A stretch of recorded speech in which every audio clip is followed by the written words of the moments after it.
गाथा नंबर 33 बघत होतो आपण. जपपौमरायणं खित्तं क्षीरे पवासयदि क्षीरं तव देहि देहत्थो सदेहमित्तं पवासयदि. काय सांगितलेला अर्थ? 27व्या गाथेपासून अधिकारां रूपाने जीवाचं कथन करायचं. जसं आपल्याला द्रव्यसंग्रहामध्ये दुसरी गाथा आहे ना, कुठली त्याच्यात जसं जीवाचं 9 अधिकाराच्या द्वारे वर्णन केलंय, तसंच इथं जीवाचे अधिकार सांगितले 27व्या गाथेमध्ये. आणि त्याच्यातल्या एक एक अधिकाराचं वर्णन करायला लागलं. मग आतापर्यंत प्रभुत्वाचं वर्णन केलं, जीवत्वाचं वर्णन केलं. आता या गाथेमध्ये स्वदेह प्रमाण या अधिकाराच्या द्वारे जीवाचं वर्णन करतात. त्यामुळे काय सांगितलं की ज्याप्रमाणे दुधामध्ये टाकलेलं ते पद्मरागरत्न दुधाला आपल्या प्रभेने व्याप्त करतं. म्हणजे दूध आहे पांढरं आणि ते इंद्रनीलरत्न समजा पद्मरागरत्न निळं असेल, लाल असेल, तर ते आपल्या प्रभेने सगळं दूध लाल करतं. मग त्याप्रमाणे म्हणजे ती प्रभा त्या दुधाच्या सगळ्या भागामध्ये व्यापली. तसं उदाहरण काय दिलं, त्याप्रमाणे हा आत्मा ज्या पण देहामध्ये जातो, मग त्या देहात असताना देहस्थ असताना स्वदेह प्रमाण राहतो. स्वदेह घेतले ना, सदेहमित्तं पभासयदि, स्वदेह मात्राला प्रकाशित करतो. म्हणजे तेवढ्या वेळेला पूर्ण व्यापतो. असं नाही की कुठल्या भागात जीवाचे प्रदेश आहेत, कुठल्या नाहीत, किंवा देहापेक्षा अधिक प्रमाण जीवाचे प्रदेश आहेत, असं होत नाही. म्हणून सांगितलं त्यांनी उदाहरण की ज्या देहामध्ये जातो त्या स्वदेह प्रमाण तो आत्मा असतो. असं म्हणून स्वदेह प्रमाण घेतलं. कारण हत्तीच्या शरीरातून जर तो जीव दुसऱ्या कुठल्या छोट्या मुंगी वगैरेच्या शरीरात गेला तर तो त्या शरीराला व्याप्त करतो. असं नाही की त्या पूर्व शरीराच्याच आकाराचा राहतो. मग ज्या त्या स्वतःच्या देह प्रमाण ज्या ज्या देहात जाईल त्याप्रमाण तो व्याप्त होऊन राहतो. असं उदाहरण देऊन स्पष्ट केलं. म्हणजे अमृतचंद्राचार्यांची टीका बघितली होती आपण. एकदा त्याचं भावार्थ वाचते. अमृतचंद्राचार्यांच्या टीकेमध्ये त्यांनी, नाहीतर एकदा टीकाचा मराठी अर्थ वाचते जर असं रिवाईज करायला, फार दिवसात गॅप पडल्यामुळं. या गाथेमध्ये देह प्रमाणत्वाबाबत दृष्टांत दिला आहे. अर्थात जीव स्वदेह प्रमाण कसा हे दृष्टांताने स्पष्ट केले आहे.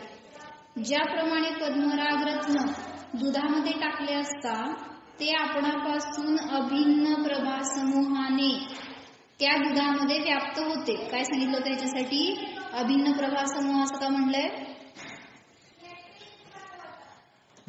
एक झाल्यासारखे ती प्रभा आणि ऍक्च्युली ते रत्न भिन्न भिन्न आहे. कारण प्रभा रत्न एवढ्याच जागेमध्ये आहे आणि प्रभा अधिक जागेमध्ये पसरलेली आहे. पण एक त्यांनी उदाहरण देण्यासाठी म्हणून अभिन्न करून सांगतात की ते रत्न आणि ती प्रभा सेम आहेत असं म्हणून. म्हणजे ते रत्न व्यापलं असं म्हणा, नाही तर मग ती प्रभा व्यापली असं म्हणा त्या दुधामध्ये. तेवढ्यासाठी त्यांनी एक उदाहरण आहे शेवटी म्हणून एक देश लावा म्हणून सांगितलं होतं. रत्न आहे ते छोट्या जागेमध्ये आहे पण त्याची प्रभा अधिक जागेमध्ये पसरलेली आहे ना. मग तसं नाहीये की जीव एक एवढ्याच्या जागेमध्ये आणि तो असं काही पसरलाय वेगळीकडे, त्याचं काहीतरी वेगळं प्रकाशित झालंय असं नाहीये. उदाहरण एक देश लावा म्हणून सांगतात त्यांनी की जेवढा जीव आहे जेवढं देह आहे तेवढ्या प्रमाण जीव व्यापलेला आहे. असं नाहीये की कुठल्या तरी एक, मग त्या अन्यमतवादींनी तेच मानलं ना, अंगुष्ट प्रमाण जीव आहे, कुठेतरी बीज मात्र एवढा प्रमाण जीव आहे आणि मग तो सगळ्या शरीरामध्ये फिरतो वगैरे, असं अनेकांची अनेक मत आहेत. मग त्याच्यासाठी सुद्धा खंडन करण्यासाठी ही गाथा दाखवली. मतार्थामध्ये बघू आपण ते. ज्याप्रमाणे पद्मरागरत्न गाथा नंबर 33 चालू आहे पंचास्तिका संग्रहामध्ये. अमृतचंद्राचार्यांच्या टीकेचं हिंदी अर्थ वाचते.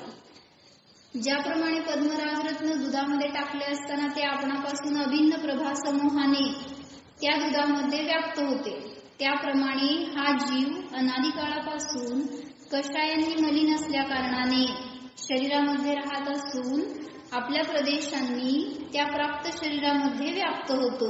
म्हणजे जे काय आपल्या परिणामांनी जे शरीर त्याला प्राप्त झालेलं आहे त्या शरीरामध्ये तो व्याप्त होऊन राहतो.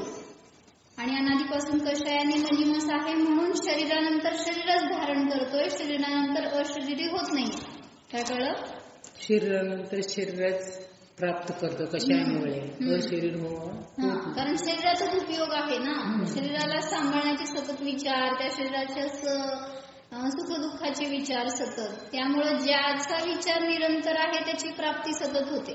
म्हणूनच मग आचार्य सांगतात सतत आत्म्याचा विचार करा तर शुद्धात्म्याची प्राप्ती होणार तुम्हाला. पण ज्याप्रमाणे अग्नीच्या संयोगाने त्या दुधाला उकळी फुटली असताना, चांगलं उदाहरण घेतलंय, त्या दुधात आता रत्न टाकलेलं आहे ना, आणि आता ते दूध उकळायला लागले तर ते उतू गेलं दूध, म्हणजेच काय झालं, दुधाचा जागा पसरली, दुधाचं व्याप्त असलेले प्रदेश पसरले. त्या पद्मराग रत्नाच्या प्रभा समूहालाही ऊत येतो. दूध उकळी शांत होऊन पूर्ववत स्थिरावले असताना प्रभा समूहही स्थिरावतो. काय कळलं? समजा छोट्या मोठ्या भांड्यामध्ये थोडंसं दूध आहे आणि त्याला आता उकळी आली आणि ते भांड भरून झालंय ते दूध वरपर्यंत, मग तेवढ्या सगळ्या जागेमध्ये तो प्रभा समूह व्याप्त झाला, किंवा तेच दूध पुन्हा स्थिरावलं आणि मूळवत पूर्वच्या छोट्या आकारामध्ये स्थिर झालं, तर तेवढ्याच आकाराची ती प्रभा पुन्हा झाली. त्याप्रमाणे विशिष्ट आहाराधिकाने याच प्राप्त शरीरामध्ये वृद्धी झाली असताना, दष्टपुष्ट झालो, डबू असं मोठं झालो काहीतरी, तर जेवढ्या शरीराच्या प्रमाण आकाश आत्म्याचे प्रदेश आहेत तेवढे पसरले, शरीर पसरल्यामुळं आत्म्याचे प्रदेश पण तेवढे पसरले, विस्तार पावतात, आणि पुन्हा शरीर पुरुष झाले असताना संकोच पावतात. मी काल काय मेसेज वाचले, म्हणले 2.5 किलोचा जन्मतो आपण आणि 2.5 किलोच शेवटी असतो. कसं काय म्हटलं तर मेल्यावर तुमची राख राहते ना, 2.5 किलो राहते म्हणजे सगळं कवटीचं हाडांचं वजन वगैरे सगळं करून, म्हणजे 2.5 किलो पासून 2.5 किलोचा प्रवास आहे म्हणले तुमचा. म्हणजे जेवढ्या शरीरामध्ये ज्या कुठल्या पण शरीरात आहे ते जर आकार वाढला तरी पण तेवढ्या प्रमाणात आत्म्याचे प्रदेश आहेत, आणि जेवढं पुरुष झाल्यावर अनेकांची आपण संलेखना साधताना बघतो हाड सगळे पिंजरा राहिलेला असतो, इतकं कमी शरीरामध्ये ते आत्मप्रदेश व्यापतात, तरी सुद्धा ते तेवढ्या प्रमाण आहेत असं म्हटलं जातं. असं नाहीये की ते हाडामध्ये वगैरे आहे असं नाही सांगायचं, तेवढ्या शरीर प्रमाण आहे एवढं सांगायचं. मग एक असंच विचार आलं परवा की आपण वेदन करतो ना, सगळं ते आत्म्याचं वेदन या शरीराचं वेदन करत असतो. म्हणजे शरीराला जसं तुम्ही आता जरी इमॅजिनरी बघताय, आतले पार्ट दिसत नाहीत आपल्याला, तरी सुद्धा आता आपण फील करू शकतोय ना की आतमध्ये कुठेतरी इथं बॉडी पार्ट आहे, इथं मस्क्युलर पार्ट आहे, इथं बोनी पार्ट आहे, हे सगळं आपल्याला कळतंय. स्टमक कुठे आहे किंवा लंग्स कुठे आहेत हे सगळं आपण जर असं आता बघून वाचून ऐकून वगैरे तरी माहिती आहे. त्यामुळे तेवढं फील करतोय की तिथं आहेत ते पार्ट्स आपल्या जागी. मग तिथं आत्मा आहे नाही दिसत आपल्याला. म्हणजे काय म्हणायचंय मला की शरीर भरीव आहे हे बघतोय, पण तरी सुद्धा शरीर पोकळ आहे आणि आत्मा भरीव आहे. म्हणजे आत्मा या शरीरामध्ये व्याप्त आहे तरी सुद्धा आत्म्याची काय म्हणायचं जागा भिन्न आहे म्हणा, किंवा तो आत्माच खरं तर ठोस आहे, भरीव आहे. शरीरामधलं तुम्ही फिलिंग करूच नका. शरीरातलं जे पार्ट्स आहेत म्हणा, ऑर्गन्स आहेत म्हणा, त्याच्याकडे न उपयोग देता जेवढ्या भागात तो आत्मा आहे ना त्याला बघितलं तर असं शरीर पोकळ आणि आधांतरी वाटेल आपल्याला. म्हणजे चुकीचं आहे ते वाटणं. फिलिंग ऍक्च्युली आत्म्याची करायची आपल्याला. शरीर काय असं उडालंय असं वगैरे नाही, पण शरीर राहत नाही आपल्या ज्ञानामध्ये, हे मला सांगायचंय. म्हणजे जेव्हा आपण आत्म्याला जाणतोय ना की असा भरीव मी आहे किंवा सगळ्या प्रदेशांमध्ये व्याप्त असलेला असा आत्मा आहे की जिथं जरा सुद्धा अशी जागा नाहीये की न जाणणारी आहे किंवा पोकळ आहे, अशी कुठली जागा नाहीये जीवाच्या प्रदेशात. आपण शरीराचंच कसं सगळं फिलिंग हे पार्ट आहे म्हणून करतो, पण तसा प्रकारे आत्मा सगळीकडे आहे म्हणून मला जाणीव फिलिंग करत. म्हणूनच की असं त्यावेळेस जाणताना एवढं जाणीव झाली ना की आता शिकून माहित आहे सायन्स आपण की शरीराचे पार्ट्स कसे असतात आणि कुठं कुठं कसं काय काय भरलेलं आहे, किती रक्त आहे, किती मांसल भाग आहे, किती हाड आहेत वगैरे. किती एकदा दोनदा ऐकले असले पण तो फिलिंग होतो, पण ते आचार्यांचे कितीदा ऐकतो पण शरीराचा आकारावर आत्मा आहे, प्रत्येक ठिकाणी जाणीव आहे. सगळीकडे आपण तेच वेदन केलंय आजपर्यंत की शरीरच आहे मी, किंवा शरीरातूनच आत्म्यापर्यंत जायचा प्रयत्न करतोय. म्हणूनच सांगितलं ना, असं वेदन करा की शरीर राहणार नाही ज्ञानामध्ये तुमच्या. त्यावेळेस तिथं तो आत्माच किंवा ज्ञानच दिसायला पाहिजे. असं एक आता मला ते सांगता येईल, तुम्ही जेवढं स्वतः अनुभव कराल तेवढं तुम्हाला पण आनंद येईल. फक्त एवढं बघा की आत्मा शरीराला कुठेही स्पर्श करत नाही. भलेही त्या शरीर प्रमाण आहे, शरीराच्या प्रत्येक प्रदेशावर आहे, तरी सुद्धा असा तो स्पर्शी आत्मा जर ज्ञानाने पकडायला आला तर दुसरं काय पाहिजे. एवढंच मिळालं तर आपल्याला सर्वस्व मिळालं. तसेच ज्याप्रमाणे तेच पद्मराग रत्न दुसऱ्या जास्त दुधामध्ये टाकले असताना, आता ते पूर्वीचं दुधाचं उदाहरण घेऊन सांगितलं तर पुन्हा ते दुसऱ्या उदाहरणामध्ये घालून दाखवायला लागले. तेच रत्न मोठ्या भांड्यातल्या जास्त दुधामध्ये टाकलं तर त्या आपल्या प्रभासमूहाच्या विस्ताराने त्या जास्त दुधासही व्यापते. त्याप्रमाणे तोच जीव अन्यत्र मोठ्या शरीरामध्ये व्यापून असताना, म्हणजे आता ह्या मनुष्याच्या शरीरात समजा महामत्स्याच्या शरीरात गेला तर तिथं मोठ्या शरीरात व्यापून असताना आपल्या प्रदेशाच्या विस्ताराने त्या मोठ्या शरीरात सुद्धा व्यापतो. ज्याप्रमाणे तेच पद्मराग रत्न आता थोड्या दुधामध्ये टाकलं, दुसऱ्या थोड्या दुधात टाकले असताना आपल्या प्रभासमूहाच्या संकोचाने त्या थोड्या दुधास व्यापते. त्याचप्रमाणे तोच जीव, हा जीव अन्यत्र या शरीरातून लहान शरीरात गेला. समजा 500 धनुष्यवाला विदेह क्षेत्रातला जीव आहे, पहिल्या नरकामध्ये गेला. किती शरीराचे प्रमाण लहान असतं ना नारकीचं शरीर, पहिल्या नरकातल्या नारकीचं. तर त्या लहान शरीरामध्ये व्यापून असताना आपल्या प्रदेशांच्या किती पहिल्या नरकामधला उंची कमी आहे आणि खाली खाली वाढत जाऊन 500 धनुष्य असते 7व्या नरकातल्या नारकीची उंची. मग ते म्हणून तर सांगितलं ना की वरून जेव्हा ते डोकं आपटतंय ना आणि जेव्हा जे बाउन्स करतात ना, त्यांचं शरीराचंच वजन आणि इतकं ते उंचीवरनं टाकलं गेल्यामुळे वगैरे त्यांना खूप पीडा होती. म्हणजे मोठं शरीर असल्यामुळं अजून थोडं जास्त त्रास. छोटं असल्यावर ठीक आहे, बाउन्स होऊन थोडंसं थांबल, पण ते मोठं शरीर जास्त आपटत राहतं आणि जास्त वेळा ते त्यांना धाव सहन करावी लागतं. त्यामुळं खाली खाली सगळी जास्त वेदना दाखवायची आहे ना. 7व्या नरकामध्ये सगळ्यात जास्त वेदना आहेत तर सगळ्याच निमित्तात शरीराची उंची रुंदी मोठी आहे आणि जागा छोटी आहे. तिथं 5च बिळ म्हणून सांगितली ना 7व्या नरकामध्ये. मग असं सगळ्या रीतीने अधिक थंडी आहे, अंधार आहे, हे सगळं आयुष्य जास्त आहे. तर अन्यत्र लहान शरीरात व्यापून असताना आपला प्रदेशांच्या संकोचाने त्या लहान शरीरात व्यापून राहतो. आणि असंच लावलं कुठं वरती देवगतीमध्ये उलट लावलं. देवगतीतल्या जीवांची उंची सगळ्यात वरच्या स्वर्गातल्या देवांची उंची कमी आहे. असू दे की सुखाचा आणि शरीराचा काही संबंध नाहीये. फक्त सांगितलं की शरीराची उंची अशी कमी कमी वर होत जाते. ते आपण सूत्रात घेतलं ना. काय सूत्र?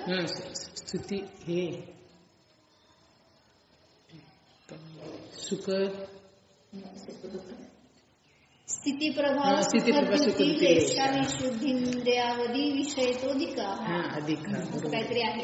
त्याच्यामध्ये त्यांनी शरीर वर कमी कमी होत जातं, बाकी सगळं वाढत जातं हे दाखवले. आयु वाढतंय, सुख वाढतंय, प्रभाव वाढतो, सगळं अधिज्ञान वाढतं.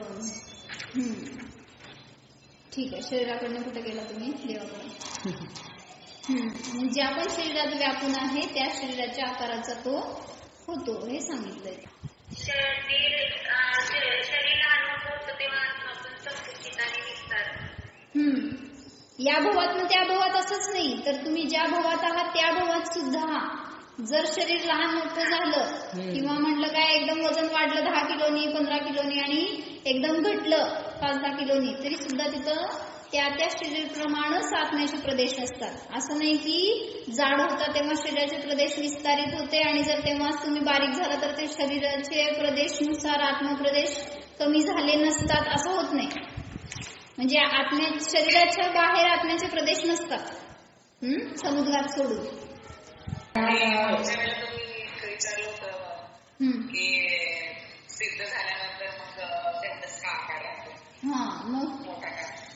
म्हणजे तर नामकर्म नाहीये ना, नामकर्माच्या उदयामध्ये शरीराला आकार प्राप्त होतो. मग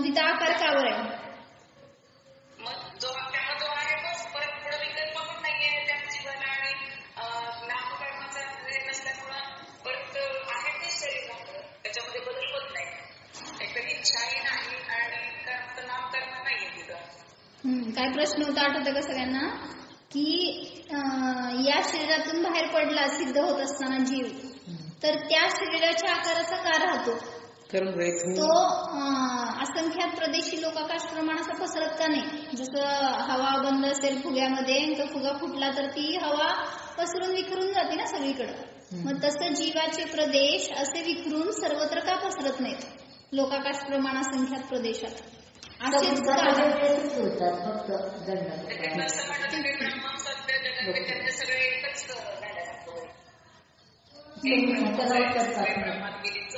नाही असं नाही आम्हाला म्हणायचं. आम्हाला काय म्हणायचंय की जीवाच्या प्रदेशाला तसा विशिष्ट बंधन आकार का राहिला. मग नामकर्माच्या उदय नाही म्हणलं तर पसरायला पाहिजे. तेच ना, नामकर्माच्या उदयाचे निमित्त असताना तर तो आकारात राहतोय. मग आता नाही राहिलं म्हणल्यावर उलटा आकार नाही राहायला पाहिजे त्याला. विकल्पामुळे नाही आहे आकार आपल्याला. पण वास्तविक तर इथं उत्तर पण ते आम्हाला म्हणलं तर काय तसं जिनेंद्र लोकांनी जाणलेले आहे.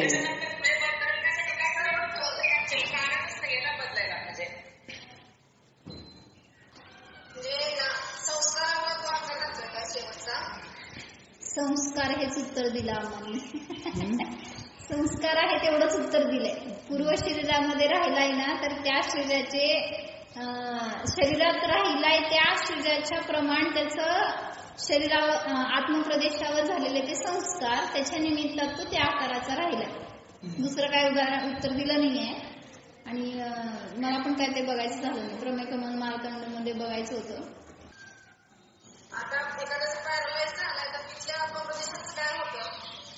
आहेत ना आत्मप्रदेश. मागं सांगितलं होतं की याचं उत्तर आपण. आत्मप्रदेश तर जसेच्या तसे आहेतच. आत्म्याचे प्रदेश कुठं नष्ट होत नाहीत किंवा निघून जात नाहीत तेवढ्या भागातनं. फक्त तिथला क्षयोक्षम नष्ट होतो म्हणा, मंद होतो. मग नष्ट होतो पण म्हणता येणार नाही. तिथला फक्त क्षयोक्षम मंद होतो, तेवढ्या कारणाने तिथलं जाणण्याची शक्ती राहत नाही, कमी होते. जसं आपण म्हणलं होतं ना, डोळ्याला कमी दिसायला लागलं किंवा मग ते पॅरलाइज्ड भाग असतो तो परत थोड्या दिवसांनी कार्यकारी झाला काय कारणाने, मग त्यात परत काय नवीन आत्म्याचे प्रदेश आले का, असं नाहीये. तिथं असणारा क्षयक्षम तेवढ्या आवरणाचा उदय होता तेवढ्या काळासाठी समजा. तिथे वेदना वगैरे होत नाही, जाणीव होत नाही तेवढ्या भागामध्ये. आणि मग पुन्हा तो सक्रिय झाला भाग की पुन्हा तिथे आपल्याला वेदन सुरू होतं. मासा अनेकांचं बघतो आपण. त्यामुळं तेवढ्या भागातून जाणण्याची शक्ती कमी झाली आहे. तेवढ्या आवरणाचा उदय आहे म्हणा, तेवढ्या निमित्तामध्ये तिथं तो भाग आपल्याला बधीर वाटतो. पण नंतर पुन्हा जर तो कार्यकारी झाला तर पुन्हा आपल्याला तिथे ते प्रदेश जाणण्याचं कार्य करताना दिसतात. पण असं काही कमी आणि जास्त होत नाही, तेवढ्या शरीर प्रमाणच राहतात.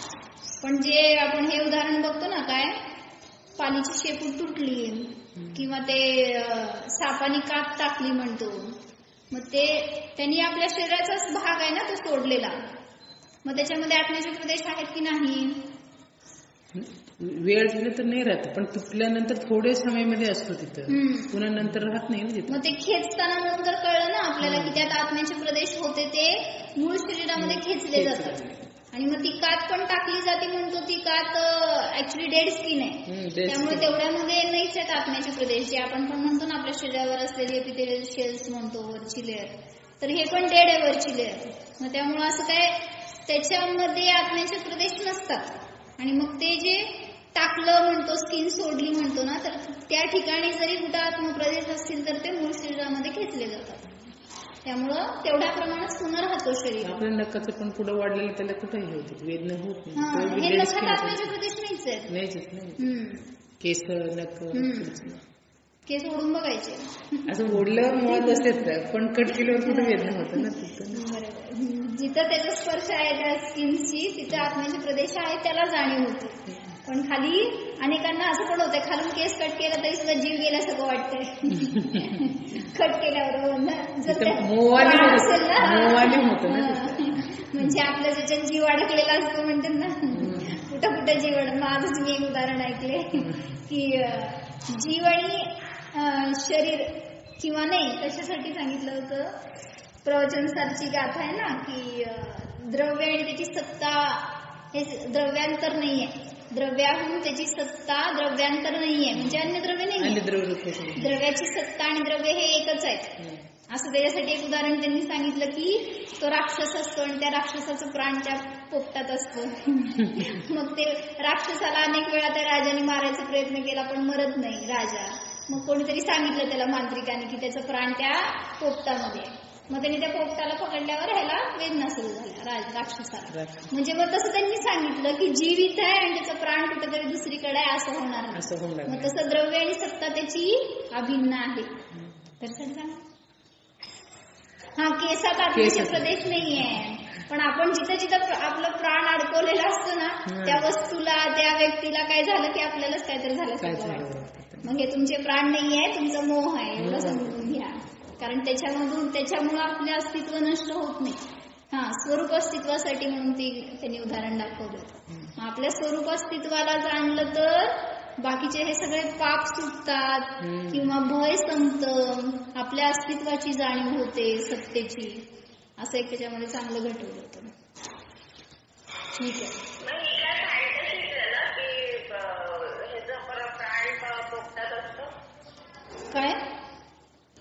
काय झालं पोपटाच? हा तेच हा होय होय तेच की असं पुराणात येणाऱ्या गोष्टी येत असतात. हो पण असं होत नाही हेच सांगितलं त्याच्यावरून. जे काही तुम्ही हे पण तुमचं फॅन्टसी नाही आहे का की तुमचं प्राण तुमच्या घरात आहे, तुमच्या मुलात आहे, तुमच्या नवऱ्यात आहे, नाही आहे का सांगा, तुमच्या दागिन्यात. मग ह्याला काय म्हणायचं? सत्य म्हणायचं का असत्य म्हणायचं? असत्य आहे ना, काढून टाका बघू.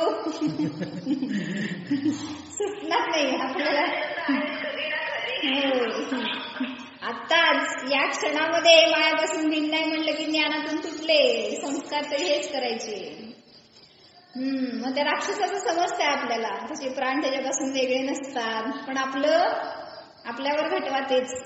आपले प्राण जिथे जिथे आहेत ना सगळ्या ठिकाणातून काढा आणि आपल्यामध्ये आणा, म्हणजे आपल्या ठिकाणी अभिन्नता जाणवेल त्या प्राणांची. बाकी कुठेही माझे प्राण, माझं अस्तित्व नाही. भावार्थ वाचून वस्तुतः 3 काल व 3 लोकातील यच्च यावत पदार्थ मात्रांना द्रव्यगुण पर्यायांना युगपत जाणण्यास पाहण्यास समर्थ अशा ज्ञान दर्शन स्वभावाने परिपूर्ण असणारा जीव निश्चयाने लोकाकाशप्रमित असंख्यात प्रदेशी असूनही शुद्ध जीव स्वभावापासून विलक्षण, म्हणजे शुद्ध जीवाचा स्वभाव असंख्यात प्रदेशी आहे, लोकाकाश प्रमाण असंख्यात प्रदेशी, पण त्याला जाणत नाही म्हणा. मग त्याच्यापासून विलक्षण मिथ्यात्व रागादी विकल्पांनी उपार्जित शरीर नामकर्माच्या उदयानुसार त्याला विविध देहाचा संयोग प्राप्त होतो व त्या प्राप्त शरीरामुळे त्याच्या प्रदेशांचा संकोच विस्तार होतो. जेव्हा तो सर्वोत्कृष्ट अवगाह रूपाने परिणमित होतो तेव्हा तो आपल्या प्रदेशांनी सहस्त्र योजन प्रमाण महामत्स्याच्या शरीरामध्ये व्यापून राहतो. काय म्हणलं? सर्वोत्कृष्ट अवगाह कोणाची आहे? 500 धनुष्य. किती हो? 500 धनुष्य 12 करोड 500 12.5 करोड क्षेत्रफळ आहे त्याचं. म्हणजे असं त्यांनी सांगितलं. 1000 योजनच आहे ना. बघून घ्या. तर सगळ्यात अधिक विस्तार असलेला कोणी प्राणी असेल तर तो महामत्स्य आहे. महामत्स्याच्या शरीरामध्ये व्यापून राहतो. कुठल्या समुद्रामध्ये? स्वयंभूरमण लास्ट. तर जेव्हा तो सर्वोत्कृष्ट अवगाह रूपाने परिणमित होतो तेव्हा तो आपल्या प्रदेशांनी सहस्त्र योजन प्रमाण, म्हणजे 1000 योजनवाला महामत्स्य आहे. 500 योजनवाला नाही, 1000 योजनवाला महामत्स्याच्या शरीरामध्ये व्यापून राहतो. जेव्हा तो जगन्य अवगाहना रूपाने परिणमित होतो तेव्हा घनांगुलाच्या असंख्याताव्या भाग प्रमाण सूक्ष्म निगोदी लब्ध पर्याप्त जीवाच्या शरीरामध्ये आपल्या प्रदेशांनी व्यापून राहतो. किती जीवाची किमया आहे खरं. जाणायला पाहिजे, आपल्या सगळ्या शक्तींना जाणायला पाहिजे आपण. म्हणजे आपल्याला कशाची कमी पडणार नाही, कशामध्ये राहायचंय आणि जायचंय आणि व्यापायचंय कशाची आपल्याला आकुलता राहणार नाही. मध्यम वाहना रूपाने परिणमित होतो तेव्हा मध्यम शरीराला व्यापतो. याप्रमाणे निश्चयाने आत्मप्रदेश लोक प्रमाण असूनही संसारामध्ये प्राप्त शरीरानुसार आत्मप्रदेशांचा संकोच विस्तार होतो. म्हणजे ज्या कुठल्या पण शरीरामध्ये जातो, ज्या कुठल्या गतीमध्ये जातो, कुठल्या इंद्रियांमध्ये जातीमध्ये जातो, त्यानुसार त्याला त्या शरीराची प्राप्ती होते आणि त्यानुसार तो आपला संकोच विस्तार करून त्याच्यामध्ये व्यापतो. मग आपल्याला कशात व्यापायचंय हे सांगायला लागलेत. वर्णन शरीरामध्ये व्याप्त आहे हे सांगण्यासाठी नाही, तर शरीरापासून वेगळा आहे हे सांगण्यासाठी बघायचंय. म्हणजे भलेही शरीरामध्ये आहे तरी सुद्धा शरीरी नाही, अशरीरी आहे ह्याची भाववासना करणं आवश्यक आहे. नाहीतर आपण आजपर्यंत शरीरवालाच जाणले स्वतःला. म्हणून आता प्रयोग करायचा काय, कुठल्याही शरीरात असो मला माझ्या आत्मसाधनेमध्ये हे शरीर न साधक आहे न वादक आहे. म्हणून शरीरामध्ये त्रास व्हायला लागलं, काय वेदना व्हायला लागल्या, ध्यान सगळ्यात पहिला बंद होतं. का म्हणजे आत्म्याचं ध्यान बंद होतं आणि कशाचं सुरू होतं, शरीराचं ध्यान सुरू होतं. मग उलट तिथं दुखाला म्हणल्यावर तेवढ्या प्रदेशात तेवढ्या जागेत तरी जाणवायला पाहिजे की आत्मा आहे बघा म्हणून जाणतो. नाहीतर जाणवच झाली नसती जर तिथं वेदना नसत्या तर. सांगा गुडघा दुखतोय का नाही दुखत, मग आत्मा दुखतोय काय. म्हणजे सगळीकडे जिथं आपल्याला वेदना होतात पहिला शरीराकडे उपयोग जातोय. म्हणून उलट तिथे जाण्याला चान्स आहे आपल्याला की त्या वेदनेत सुद्धा वेदन करायचं कार्य माझं चालू आहे. तर गुडघा वेदन करत नाहीये, त्याला वेदना नाहीये. मग वेदना कोणाला, जीवाला वेदना आहे का शरीराला वेदना आहे? जीवालाच वेदना आहे. जीवाला जाणीव होतं ना त्याला जीवाला. म्हणजे जीव वेदन करतोय पण वेदना नाही जीवाला असं सांगायचं. आणि शरीराला तर वेदना नाहीतच, कारण शरीर जड आहे. मग तेवढ्या रूपाने तरी तेवढ्या वेळासाठी तरी आपल्याला त्या जेव्हा वेदना होत आहेत तेव्हा सुद्धा जर वेदन केलं आत्म्याचं तर वेदना नष्ट होतील. म्हणजे सांगितलं की अनेक वेळा आचार्यांनी त्यांच्या सगळ्या उदाहरणांवरनं उपसर्गांवरनं वगैरे पण आपण जाणीव करू शकतो की जेव्हा त्यांना शरीर छिन्न भिन्न व्हायला लागल्या अशा अवस्थेमध्ये सुद्धा त्यांना त्या शरीराचं वेदन नाहीये.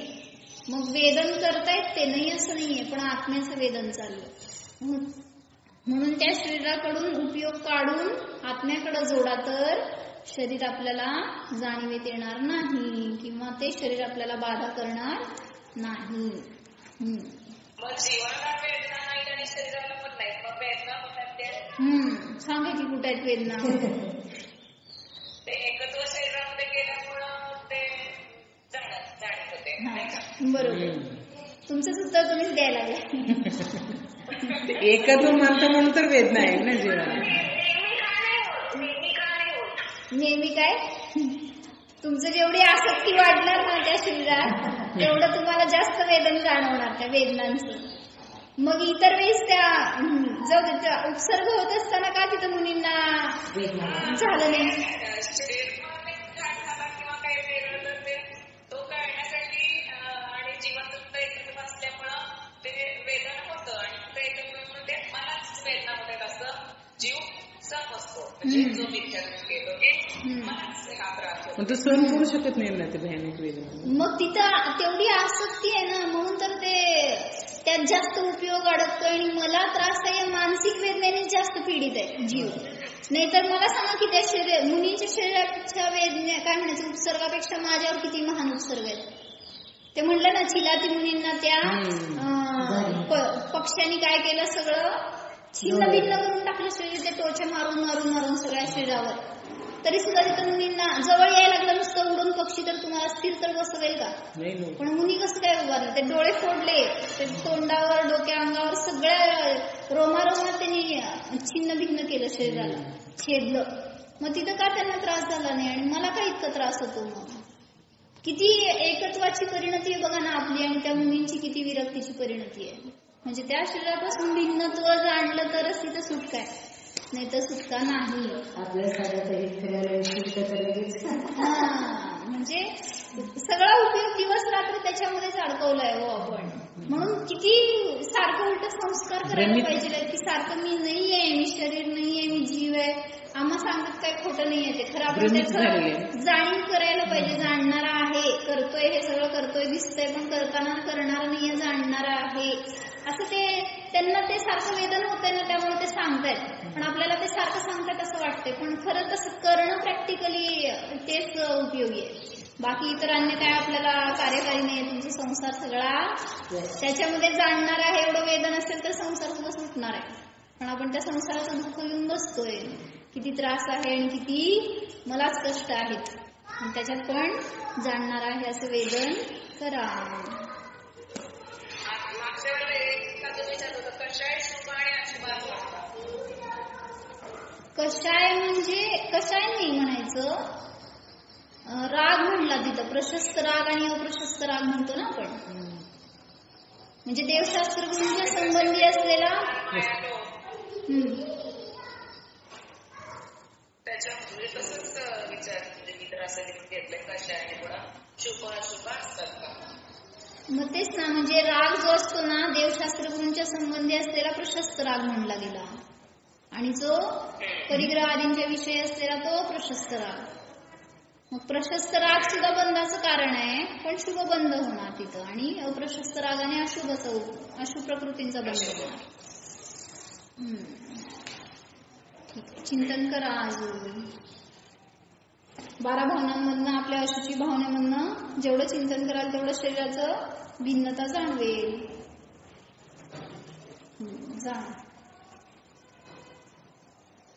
अशरीरी भगवान आत्मा आहे पहा. सर्व कर्म मला निरहित, अस्पर्शी निष्कर्म आत्मा जाणा. आत्म्याचेच वेदन करा, मी जाणतो आहे. शरीर म्हणजे मी नाहीच, ज्ञानातून थोडा. ज्ञानच मी आहे. ज्ञान हेच माझे शरीर आहे पहा. ज्ञान घन स्वरूपोहम जीवोहम सिद्धोहम. ओम